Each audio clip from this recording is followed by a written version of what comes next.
നമസ്കാരം. ഇന്നൊരു അടിപൊളി വെള്ളച്ചാട്ടത്തിലേക്കാണ് ഞാൻ നിങ്ങളെ കൊണ്ടുപോകുന്നത്. കഴിഞ്ഞ വർഷവും ഞാൻ ഇവിടുത്തെ ഒരു വീഡിയോ ഇട്ടിരുന്നു.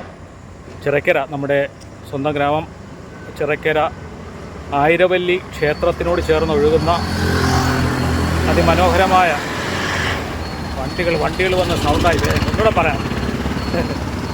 അപ്പോൾ ഞാനിന്നൊരു വെള്ളച്ചാട്ടത്തിലൊക്കെയാണ് നിങ്ങളെ കൊണ്ടുപോകുന്നത്.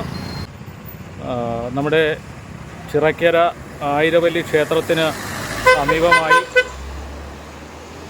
പല ഭാഗങ്ങളിൽ നിന്നും ചെറിയ കൈത്തോടുകളായി വന്ന് നല്ല മനോഹരമായ ഒരു വെള്ളച്ചാട്ടമായി പരിണമിക്കുന്ന ഒരു വെള്ളച്ചാട്ടത്തിലേക്കാണ് നിങ്ങളെ കൊണ്ടുപോകുന്നത്.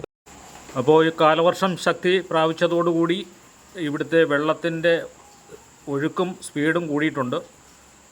നിരവധി ആൾക്കാർ ദൂരദേശങ്ങളിൽ നിന്നും ഈ ഒരു ഭാഗത്തേക്ക് രാവിലെ മുതൽ തന്നെ വന്നു തുടങ്ങുന്നുണ്ട്. അപ്പോൾ അവരുടെ ഉല്ലാസത്തിൻ്റെ കുറേ കാഴ്ചകളാണ് നിങ്ങളിലേക്ക് എത്തിക്കാൻ ശ്രമിക്കുന്നത്. ഇതിപ്പോൾ ഫാമിലിയായിട്ട് വരുന്നത് കൊണ്ട് നമുക്ക് വീഡിയോ എടുക്കുന്നതിന് കുറച്ച് റെസ്ട്രിക്ഷൻസ് ഉണ്ട്, എല്ലാവരും ക്ഷമിക്കുക. അപ്പോൾ നമുക്ക് ഇവിടുത്തെ മനോഹാരിത ഒന്ന് ആസ്വദിക്കാം. അപ്പോൾ എല്ലാവരും ഈ ഒരു വെള്ളച്ചാട്ടം മഴ തീരുന്നതിന് മുമ്പ് തന്നെ എത്തി ഇവിടുത്തെ വെള്ളച്ചാട്ടം ആസ്വദിക്കുക. അപകടരഹിതമായി തന്നെ കുട്ടികളുമായി ഉല്ലസിക്കാൻ പറ്റിയ ഒരു പ്രദേശമാണ്.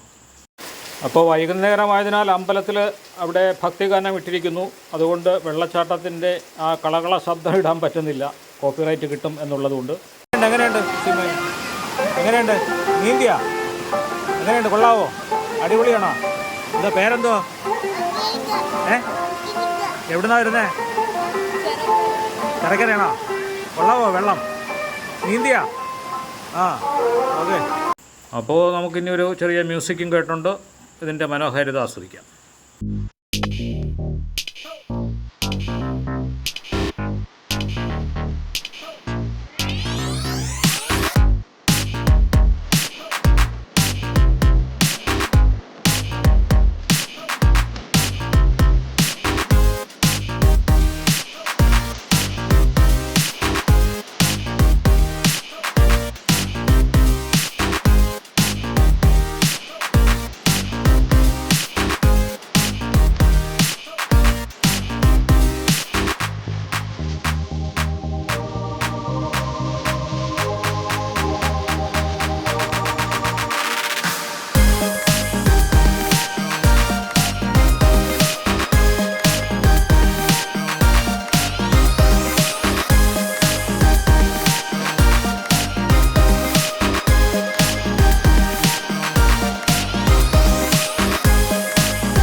ഇപ്പോൾ എത്ര നേരം വെള്ളത്തിൽ കിടന്നാലും തിരികെ കയറിപ്പോകാൻ പറ്റാത്ത ഒരു അവസ്ഥയാണ് ഇവിടെ. പുതിയ ബാച്ചുകൾ വന്നുകൊണ്ടിരിക്കുന്നു. ഇവിടെ എത്താനുള്ള ലൊക്കേഷൻ ഡിസ്ക്രിപ്ഷനിൽ. Okay, thank you.